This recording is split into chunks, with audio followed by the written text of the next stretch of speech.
ओम शांति। Good morning.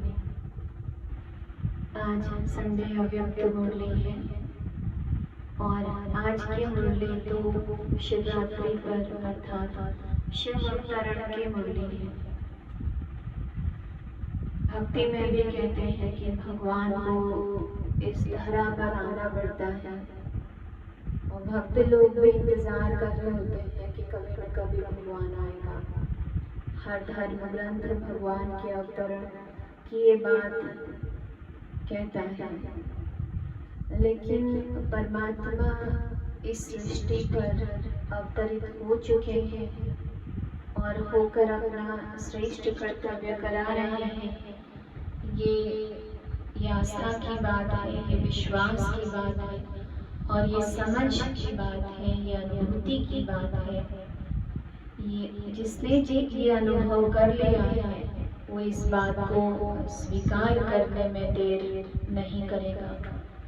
तो सर्वशक्तिवान परमपिता परमात्मा इस सृष्टि पर अवतरित होकर हम सभी मनुष्य आत्माओं को ज्ञान रत्नों का दान देकर पावन बनाकर एक पावन दुनिया की पुनर्स्थापना करने का कर्तव्य करा रहे हैं। तो आज शिवरात्रि की मुरली है और आज की मुरली में बाबा ने खास हम बच्चों को बहुत सारी बातें बताई हैं, बहुत सारे डायरेक्शंस दिए हैं और शिवरात्रि का महत्व बताया है।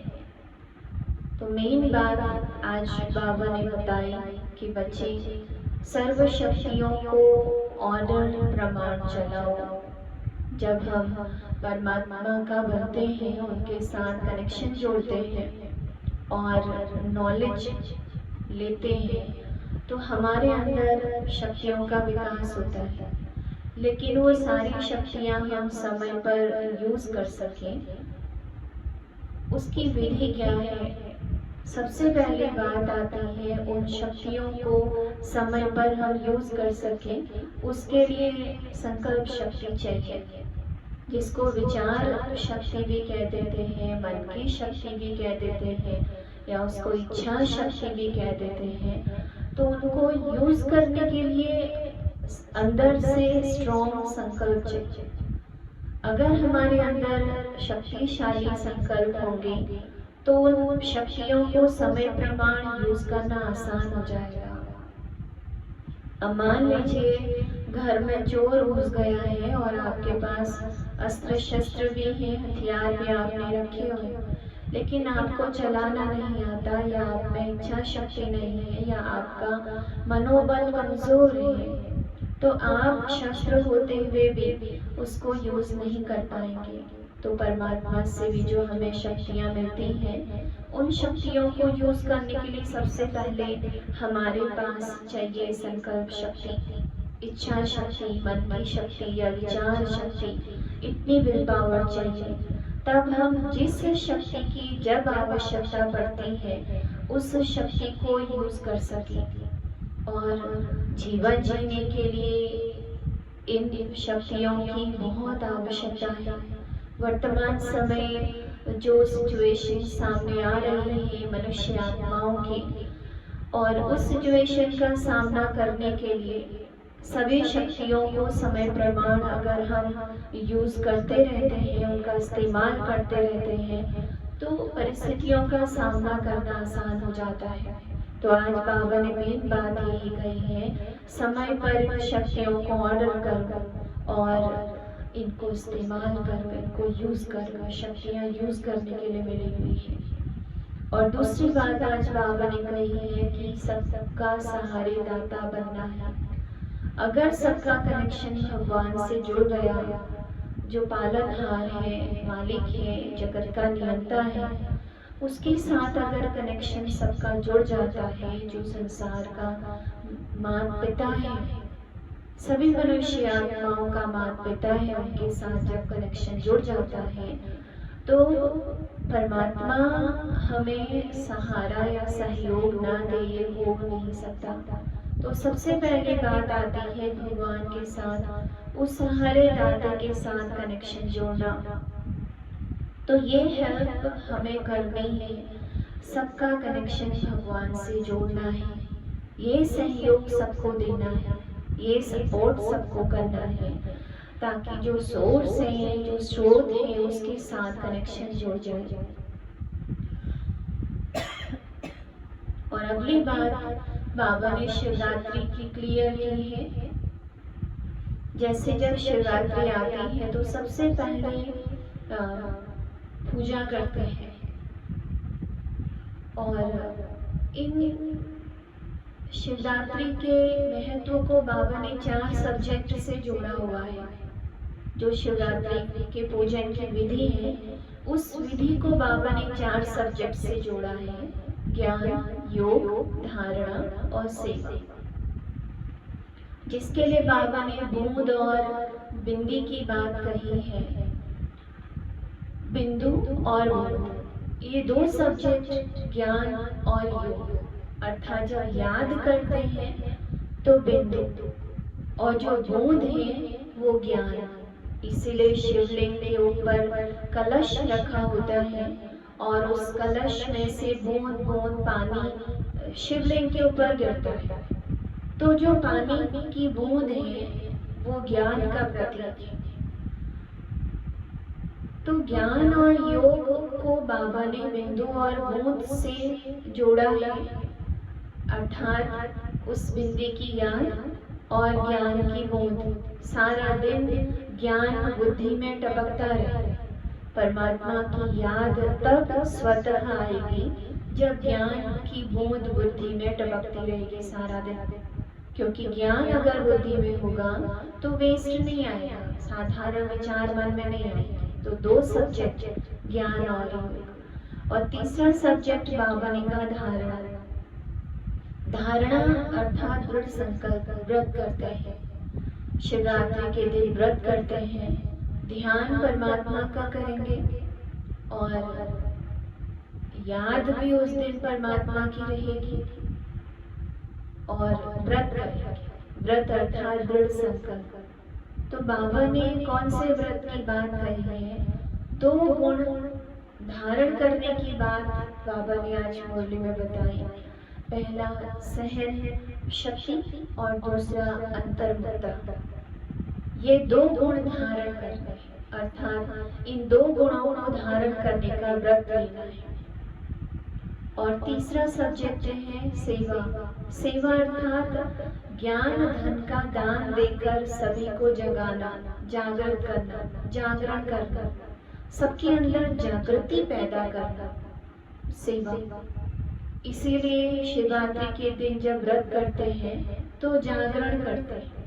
तो जागरण को बाबा ने चौथा सब्जेक्ट लिया है सेवा का, अर्थात सबको जगाना। जो सभी मनुष्य आत्माएं अज्ञानता की नींद में सोई पड़ी हैं, उनको जगाना। तो ये 4 सब्जेक्ट अर्थात पूजा की विधि, वहाँ तो सिर्फ स्थूल पूजा करके आ जाता है, लेकिन यहाँ पर बाबा हमको कहते हैं परमात्मा अवतरण हो चुका है, तो तुम्हें उस चीज को अंदर से अपना परिवर्तन करके महसूस करना है। और फिर अवतरण की बात आती है, क्योंकि शिवरात्रि जब मनाते हैं तो शिवरात्रि को शिव अवतरण भी कहते हैं। तो अवतरण शब्द को बाबा ने बहुत अच्छी तरीके से क्लियर किया है कि जब अमृत वेले उठते हैं तो अपने आप को संकल्प दो कि मैं आत्मा परम धाम से अवतरित हुई और सारा दिन इस कर्म क्षेत्र में कर्म किया, और रात को सोने से पहले अपने आप को स्मृति दिलाई कि अब मुझे आत्मा को परम धाम की उस स्थिति में सो जाना है। तो अवतरित हुए अर्थात परम धाम से मैं आत्मा अवतरित हुई, कर्म किया, रात को सोने से पहले अपना सारा चार्ट दिनचर्या बाबा को बताई और फिर से उस परम धाम की स्थिति में आत्मा रेस्ट करने चली गई। तो ये अवतरण को बाबा ने सिद्ध किया है। और फिर शिवरात्रि एक दिन की ही बात है। बाबा ने कहा बच्चे, तुम्हारा तो पूरा युग संगम युग ही शिव अवतरण है, क्योंकि हम तो अमृत वेले से लेकर रात्रि तक शिव मिलन ही तो करते हैं। हमारा पूरा संगम युग व्रत है। पूरा संगम युग हम जागरण करते हैं। पूरा संगम युग हम धारणाओं पर चलते हैं। पूरा संगम युग हम बिंदी और बूंद की स्मृति में रहते हैं। तो हमारे लिए तो पूरा संगम युग ही शिवरात्रि है। पूरा संगम युग ही अवतरण दिवस है। तो आज बाबा ने शिवरात्रि की बात को क्लियर किया है। और फिर कई जगह जब शिवरात्रि मनाते हैं, व्रत करते हैं, तो बलि भी चढ़ाते हैं। वो तो बकरे की बलि चढ़ा देते हैं। यहाँ पर बाबा कहते हैं तुम्हें मैं ही बलि चढ़ानी है। ये बलि स्वीकार करेंगे परमात्मा। वो बकरे की बलि, अबोध बकरे की बलि को स्वीकार नहीं करेंगे, उससे और पाप चढ़ेगा। लेकिन सारा दिन जो हम मैं पन की स्मृति में रहते हैं, इस मैं की बलि चढ़ाना। तो ये बलि अर्थात बलिहार जाना, मैं पन को खत्म करके परमात्मा के ऊपर बलिहार चढ़ जाना। क्योंकि आज बाबा ने कहा बच्चे, मैं भोला ना, भोला भी है लेकिन चतुर भी है। चतुर क्या है? बाबा ने कहा तुम्हारे संकल्पों को भी मैं जानता हूँ, लेकिन संकल्पों को भी जानने के बाद भी कभी भी कमी कमजोरी को तुम्हारे सामने वर्णन नहीं करता। पर्सनली मुरली में बाबा सारी समझाने दे देते हैं और फिर कह भी देते हैं कि बच्चे मैं अंतर्यामी नहीं हूँ, मैं कुछ नहीं जानता। हालांकि आज बाबा ने कहा मैं तो तुम्हारे संकल्पों को भी जान लेता हूँ कि तुम सोच क्या रहे। तो भोलानाथ भी है लेकिन चतुर सुजान भी है। तो आज शिवरात्रि की मुरली को हम सुनेंगे। पढ़ाई के चारों सब्जेक्ट का यथार्थ यादगार महाशिवरात्रि। आज ज्ञानदाता, भाग्य विधाता, सर्व शक्तियों के वरदाता, सर्व खजानों से भरपूर करने वाले भोलानाथ बाप अपने अति स्नेही, सदा सहयोगी, समीप बच्चों से मिलने आए हैं। किससे मिलने आए हैं? अति स्नेही, सदा सहयोगी, समीप बच्चों से मिलने आए। अब हम अपने आप को चेक करें, हम स्नेही, सहयोगी, समीप बच्चे। यह मिलन ही सदा काल का उत्सव मनाने का यादगार बन जाता है। जैसे बाबा ने कहा पूरा संगम युग ही उत्सव, क्योंकि जब से परमात्मा का परिचय मिला कि वो इस सृष्टि पर अवतरित हो चुके हैं, तब से उनकी स्मृति में रहना यही मिलन मनाना है और यही हमारे लिए उत्सव है। उत्सव अर्थात उमंग उत्साह में रहना। तो बाबा कहते हैं कितनी महान आत्माएं हो, एक जन्म की आपकी ये जीवन भक्ति के 63 जन्मों के लिए याद का साधन बन जाता है। एक जन्म के जीवन हमने जिस विधि से परमात्मा को याद किया, जितना याद किया, जैसे याद किया, जहाँ याद किया, 63 जन्म में भक्ति वो यादगार रूप में लोगों ने उसको स्वीकार किया। तो कितनी महान आत्माएं हो। इस समय की सबसे वंडरफुल बात यही देख रहे हैं, जो प्रैक्टिकल भी मना रहे हो और निमित्त उस यादगार को भी मना रहे हो। प्रैक्टिकल अभी संगम युग में हम शिव अवतरण अर्थात परमात्मा के मिलन की अनुभूति हम कर रहे हैं और वो यादगार भी मना रहे हैं। कितनी वंडरफुल बात है। चैतन्य भी हो और चित्र भी साथ साथ। जो पास्ट हो गया उसका चित्र है और वर्तमान चैतन्य है। तो बाबा कहते हैं तो प्रैक्टिकल शिव जयंती तो रोज मनाते ही हो, क्योंकि संगम युग है ही अवतरण का युग। श्रेष्ठ कर्तव्य, श्रेष्ठ चरित्र करने का युग। परमात्मा ने जो हमको ज्ञान दिया है उस ज्ञान के आधार से अपने जीवन को चलाना अर्थात श्रेष्ठ चरित्र करने का। लेकिन बेहद युग के बीच में ये यादगार दिन भी मना रहे हैं। संगम युग में फिर शिवरात्रि भी मना रहे हैं। आप सबका मनाना है मिलन मनाना। हमारा मनाना क्या है? मिलन मनाना। और उन्हों का है आवाहन करना। वो तो सिर्फ पुकार रहे हैं, परमात्मा आएंगे आएंगे, और हम तो उनसे मिलन मना रहे हैं। उन्हों का है पुकारना और हमारा है पालेना। वो भगवान को पुकार रहे हैं और हम मिलन मना रहे हैं। उनसे हम प्राप्तियां कर रहे हैं, उनसे हम शक्तियों का अनुभव कर रहे हैं। तो हमने पा लिया। वो कहेंगे आओ, आप कहेंगे आ गए, हरि आ जाओ। गीत भी मंदिरों में चलाया जाता है कि एक बार आ जाओ। बाबा कहते हैं, वो कहेंगे आ जाओ, और हम कहते हैं आ गए और मिल लिए। यादगार और प्रैक्टिकल में कितना रात दिन का अंतर है। वास्तव में यह दिन भोलानाथ बाबा का दिन है, क्योंकि परमात्मा का एक नाम है भोलानाथ। इसलिए कहते हैं शिव के भंडारी भरपूर, काल कंटक दूर, और शिव भोलेनाथ को प्रसन्न करना भक्ति में भी कहते हैं कि बहुत सहज है।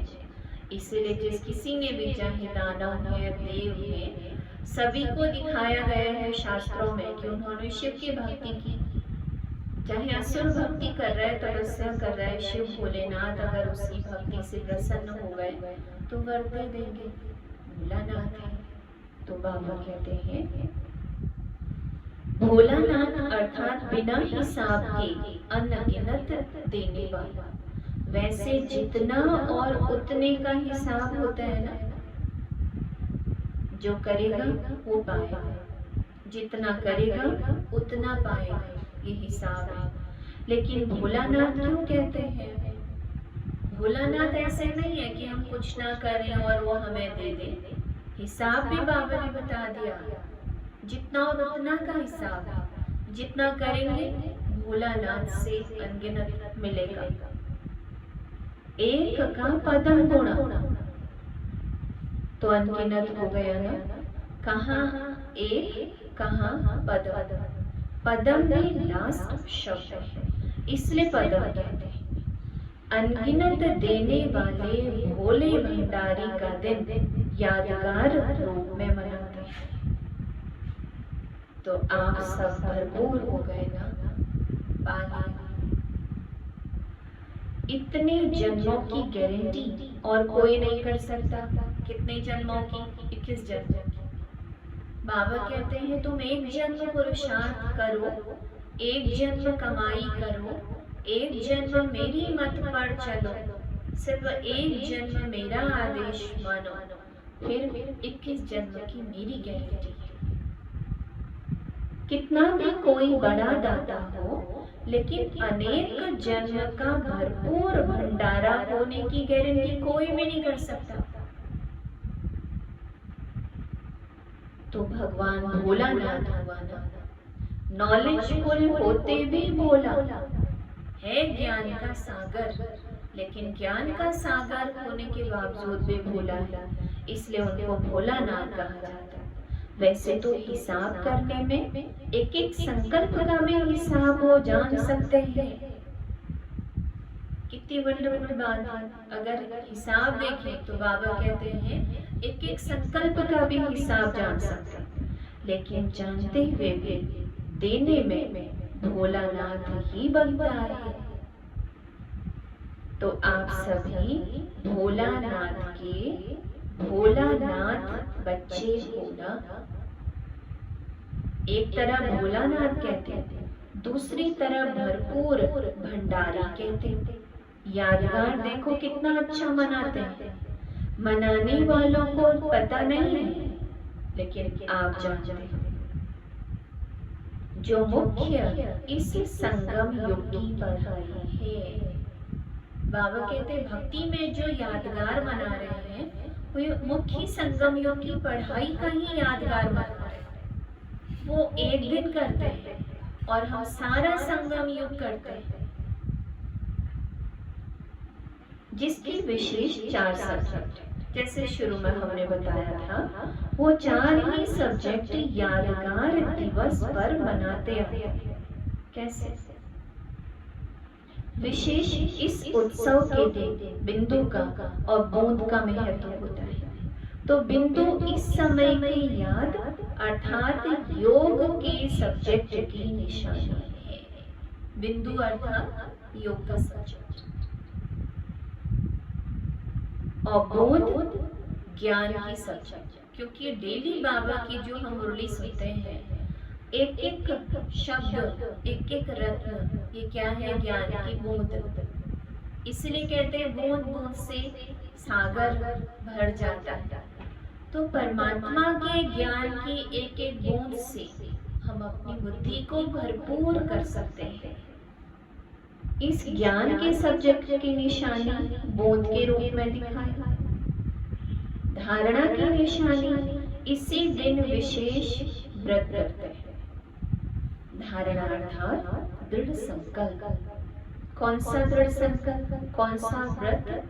ऐसा सहनशील व अंतर्मुख अवश्य बन के दिखाएंगे। ये व्रत सहनशील और अंतर्मुख बनकर दिखाएंगे। तो ये व्रत धारण करते हो ना, ये व्रत धारणा की निशानी है और सेवा की निशानी क्या है? जागरण। सेवा करते ही हो किसी को जगाने के लिए, अज्ञानता की नींद से जगाना, जागरण कराना, जागृति दिलाना, यही आपकी सेवा है। तो ये जागरण सेवा की निशानी है। तो 4 ही सब्जेक्ट आ गए। बाबा ने कितना अच्छी तरीके से क्लियर किया। वो भक्ति करते हैं और उसी भक्ति का जो यादगार रूप है संगम युग में, जो हमारी धारणाओं में जो चीज है, जो हम कर रहे हैं, वो भक्ति में उसका गायन हो रहा है। लेकिन सिर्फ रूपरेखा उन्होंने स्थूल रूप में बदल दी। एक दिन करेंगे बस, एक दिन व्रत भी करेंगे, एक दिन जल भी चढ़ाएंगे, एक दिन उसकी स्मृति में भी रहेंगे, एक दिन जागरण करेंगे। उनका एक दिन का है और हमारा पूरे संगम योग का है। फिर भी भक्त भावना वाले होते हैं और सदा ही सच्चे भक्तों की निशानी होगी कि जो संकल्प करेंगे उसमें दृढ़ रहेंगे। भक्ति में भी अगर अच्छी आस्था है, भावना है, तो जो संकल्प भक्त करते हैं ना, उस संकल्प को पूरा करते हैं, दृढ़ रहेंगे। इसलिए भक्तों से भी बाबा का स्नेह है। फिर भी आपके यादगार को द्वापर से परंपरा से चला रहे हैं और विशेष इस दिन, जैसे आप लोग यहाँ संगम युग पर बार बार समर्पण समारोह मनाते हो ना, जैसे जब बाबा का बनते हैं समर्पण समारोह होता है। एक तो जब बहनें समर्पित होती हैं, सेंटर्स पर रहती हैं, तो माँ बाप उनका समर्पण समारोह मनाते, और दूसरा वैसे भी समारोह मनाते। 20 साल हो गए ज्ञान में चलते हुए, समारोह मनाएंगे। 50 साल हो गए, समारोह मनाएंगे। 100 ईयर्स हो गए हैं, समारोह मनाएंगे। तो बाबा कहते हैं जैसे समर्पण समारोह मनाते हो ना, अलग अलग भी मनाते हैं, ऐसे ही आपके इस फंक्शन का भी यादगार वो स्वयं को समर्पण नहीं करते, लेकिन बकरे को करते हैं, जिसको बाबा ने कहा बलि चढ़ाना। वैसे भी बाबा को हंसी आती है सब देखकर। बलि किसकी चढ़ानी है? समर्पण किसको होना है और किसको समर्पित करना है? बलि चढ़ना है खुद को, समर्पित होना है, शरण जाना है खुद, लेकिन उस बकरे की बलि को चढ़ा रहे, बकरे को समर्पण कर रहे हैं। बाबा कहते हैं मैंपन का समर्पण करो, बकरे की बलि नहीं। जैसे ब्रह्मा बाबा ने पहला कदम क्या उठाया? मैं और मेरा पद का समर्पण समारोह मनाया। किसी भी बात में मैं के बजाय सदा नेचुरल भाषा में, साधारण शब्द में भी बाप शब्द ही सुना। मैं शब्द के बदले बाबा, मैं शब्द नहीं। कैसे?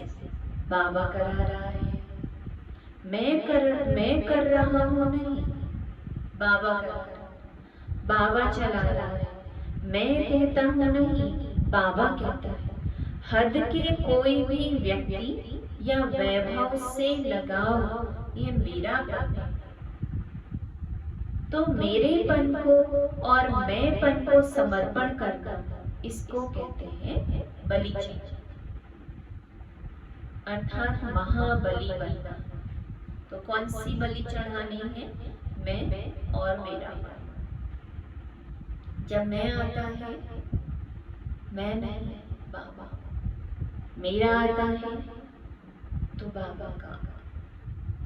यह है समर्पण होने की निशानी। ये बाबा ने क्लियर किया 4 सब्जेक्ट।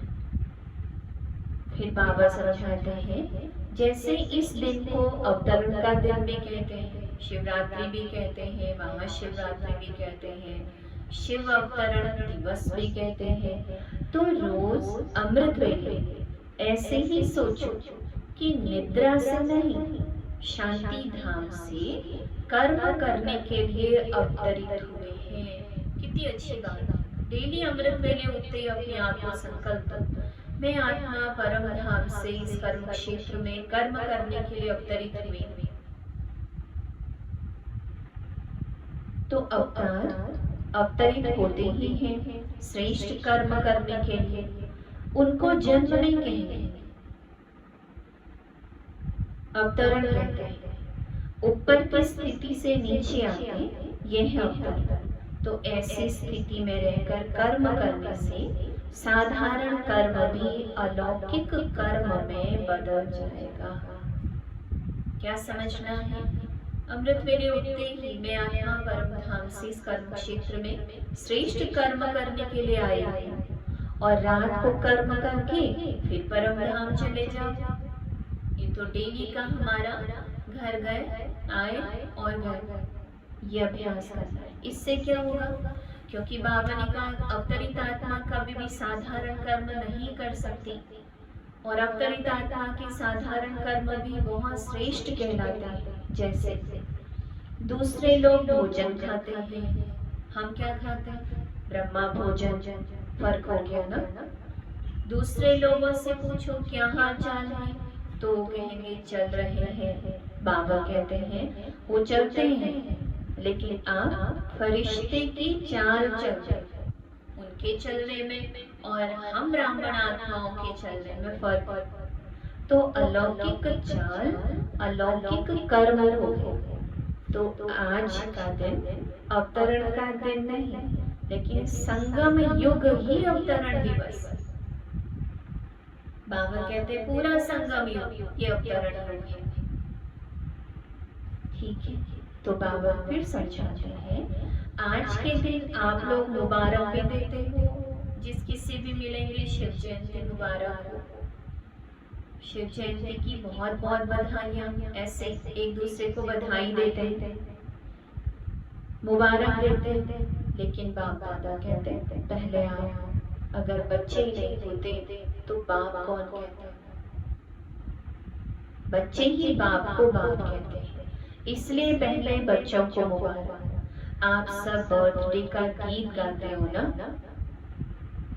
शिव अवतरण दिवस पे, शिवरात्रि पे केक कटिंग होता है, कैंडल लाइटिंग जलाते हैं, तो फिर बर्थडे सॉन्ग भी गाते हैं, हैप्पी बर्थडे टू यू। बाप दादा भी कहते हैं हैप्पी बर्थडे टू यू।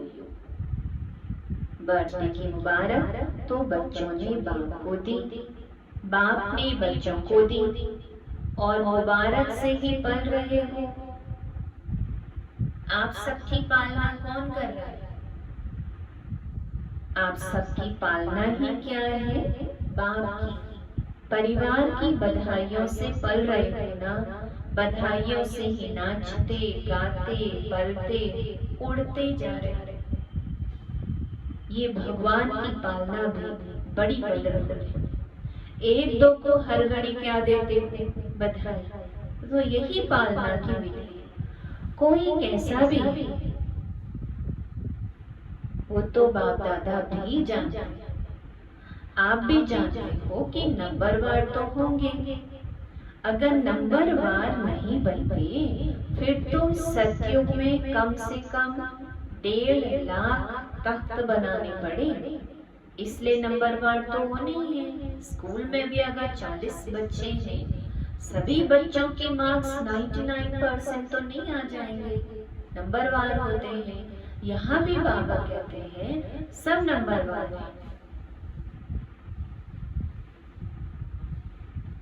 लेकिन बाबा समझते हैं कि रॉन्ग है, ये अच्छा काम नहीं कर रहा है, तो रॉन्ग को राइट करने की विधि या यथार्थ कर्म नहीं करने वाले को यथार्थ कर्म सिखाने की विधि क्या है?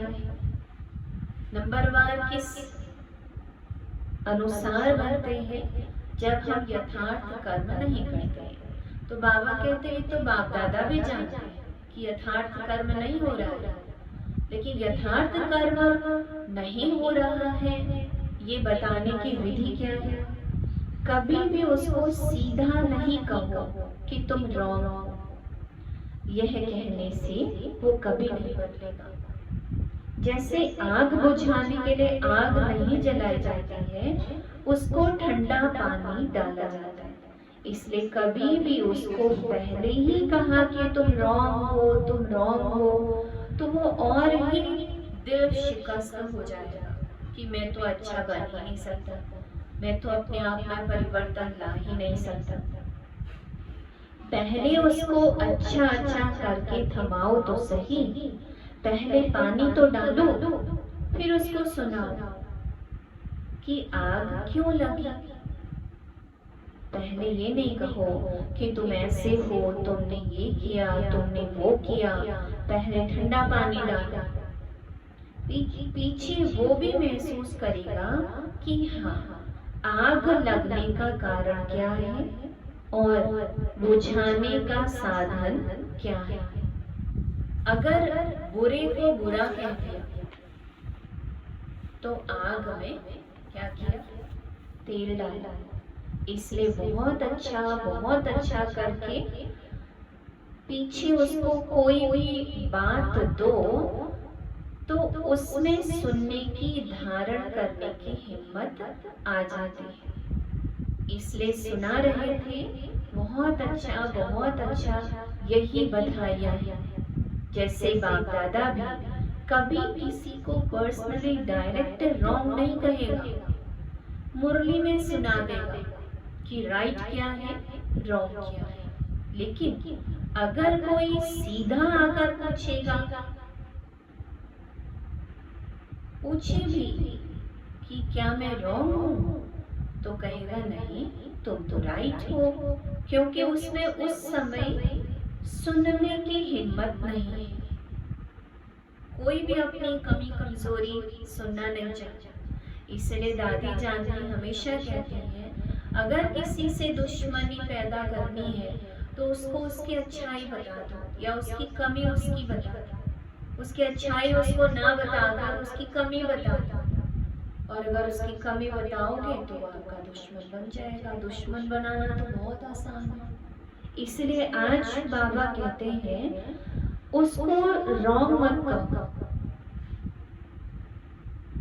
जैसे पेशेंट जा भी रहा, मान लीजिए कोई मरीज है और मरने वाला है, आखिरी सांस होती है, तो भी डॉक्टर से अगर पूछेगा कि डॉक्टर मैं ठीक हो जाऊंगा ना, कहीं ऐसा तो नहीं मैं मर जाऊं, तो डॉक्टर उस समय ये नहीं कहेगा हाँ तुम मरने वाले हो। डॉक्टर कहेगा तुम ठीक हो जाओगे, अब तो तुम पहले से बहुत अच्छे हो गए। क्योंकि उस टाइम हिम्मत नहीं होती। किसी के दिल कमजोर हो और आप अगर उसको ऐसी बात कह दो, वह तो हार्ट फेल हो ही जाएगा। अर्थात पुरुषार्थ में परिवर्तन करने की शक्ति नहीं है। तो संगम युग है ही बधाइयों से वृद्धि को पाने का युग। ये बधाइयाँ ही श्रेष्ठ पालना है, इसलिए आपके इस बधाइयों की पालना का यादगार जब भी कोई देवी देवता का दिन मनाते हैं तो उसको बड़ा दिन कहते हैं, जैसे दिवाली, शिवरात्रि, उत्सव कहते हैं। तो बाबा क्या कहते हैं, समझा? ऐसे नहीं, रॉन्ग को रॉन्ग समझाएंगे नहीं, रॉन्ग को रॉन्ग ये थोड़ा समझाना तो पड़ेगा ना, लेकिन थोड़ा धैर्य रखो, इशारा तो देना पड़ेगा, लेकिन टाइम देखो कि कब इशारा देना है। वो मर रहा है और उसको कहो मर जाओ मर जाओ, तो ये ठीक नहीं है। तो टाइम देखो और उसकी हिम्मत देखो। बहुत अच्छा कहने से हिम्मत आ जाती है, लेकिन दिल से कहो। ऐसे नहीं कि बाहर से कह रहे हैं बहुत अच्छा और अंदर वो भावना नहीं है। बाबा कहते हैं ऐसे नहीं, बाहर से कहो तो वो समझे कि मेरे को ऐसे ही कह रहे हैं। ये भावना की बात होती है। दिल का भाव रहम का हो तो उसके दिल को रहम का भाव लगेगा। इसलिए सदा बधाइयाँ देते रहो और बधाइयाँ लेते रहो। ये बधाई ही वरदान है। इसलिए आज बाबा कहते हैं शिव के भंडारे भरपूर, काल कंटक सब दूर, दाता के बच्चे बन देते जाओ। भोलेनाथ के बच्चे भोले बन सबको दो। तो ये उत्सव रोज मनाओ।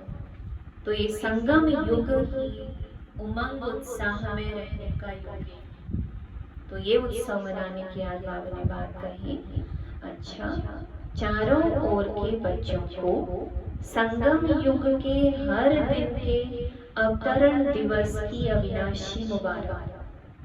सदा बाप समान दाता और वरदाता बन हर आत्मा को भरपूर करने वाले मास्टर भोलानाथ बच्चों को सदा याद में रहे, हर कर्म को यादगार बनाने वाले बच्चों को सदा स्वोन्नति और सेवा की उन्नति में उमंग उत्साह से आगे बढ़ने वाले बच्चों को विशेष आज के यादगार दिवस शिव जयंती, सो ब्राह्मण जयंती, हीरे तुल्य जयंती, सदा सर्व को सुखी बनाने की, संपन्न बनाने की जयंती की मुबारक और याद प्यार नमस्ते। हम रूहानी बच्चों की रूहानी बाप को याद प्यार नमस्ते, गुड मॉर्निंग। ये बाबा की अव्यक्त वाणी थी और आज शिव बाबा ने हमको वरदान दिया है, हर शक्ति को ऑर्डर प्रमाण चलाने वाले मास्टर रचयिता भव। बहुत अच्छा बाबा ने इसको क्लियर किया। कर्म शुरू करने के पहले जैसा कर्म वैसी शक्ति का वाहन कर, मालिक बनकर शक्ति को ऑर्डर कर, क्योंकि ये सर्व शक्तियाँ आपकी भुजा समान। आपकी भुजाएं आपके ऑर्डर के बिना कुछ नहीं कर सकती। ऑर्डर करो सहन शक्ति, कार्य सफल करो तो देखो सफलता हुई पड़ेगी।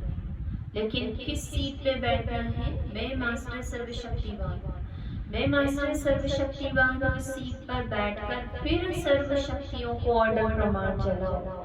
लेकिन ऑर्डर करने के बजाय डरते हो, कर सकेंगे या नहीं कर सकेंगे, होगा या नहीं होगा, इस प्रकार का जो डर है तो ऑर्डर नहीं चल सकता। इसलिए मास्टर रचयिता बन हर शक्ति को ऑर्डर प्रमाण चलाने के लिए निर्भय बन। ये आज का वरदान बाबा ने दिया। और आज का स्लोगन है, सहारे दाता बाप को प्रत्यक्ष कर, सबको किनारा लगा। कलयुगी दुनिया से किनारा करने के लिए, दुखी दुनिया से किनारा करने के लिए बाबा ने कहा क्या बनो, सहारा दाता। सबका कनेक्शन परमात्मा से जुड़वाओ, उनसे परमात्मा, सभी को परमात्मा से शक्ति मिलेगी और वो आत्माएं दुख शांति से पार हो जाएंगे। तो ये आज की बाबा की मुरली के मेन पॉइंट थे। और आज का होमवर्क है, सबसे पहले पॉइंट है, निर्भय बन शक्तियों को ऑर्डर प्रमाण चलाना है। और दूसरा है, मैं की बलि चढ़ाना है। जिसको बाबा ने कहा जब मैं शब्द आता है तो वहाँ क्या ऐड कर लो, बाबा मैं की बलि चढ़ानी है। और तीसरा है, 2 गुण धारण करने हैं, सहनशीलता और अंतर्मुखता। बाबा ने कहा 2 गुणों को धारण करने का व्रत रखना है। तो ये है आज की मुरली के मुख्य 3 पॉइंट जो डेली हम आपको होमवर्क के रूप में देते हैं। तो ये 3 बातें सारा दिन याद रखनी है। ओम शांति। आज तीसरा रविवार है, तो सभी राजयोगी तपस्वी भाई बहनें शाम को 6:30 से 7:30 बजे तक विशेष योग अभ्यास के समय अपने पूर्वजपन के स्वमान में स्थित होकर कल्प वृक्ष की जड़ों में बैठ पूरे वृक्ष को शक्तिशाली योग का दान देते हुए अपनी वंशावली के दिव्य पावन करें। तो आज 6:30 से 7:30 शाम को इंटरनेशनल योगा डे है, तो सभी इसका लाभ लें। ओम शांति।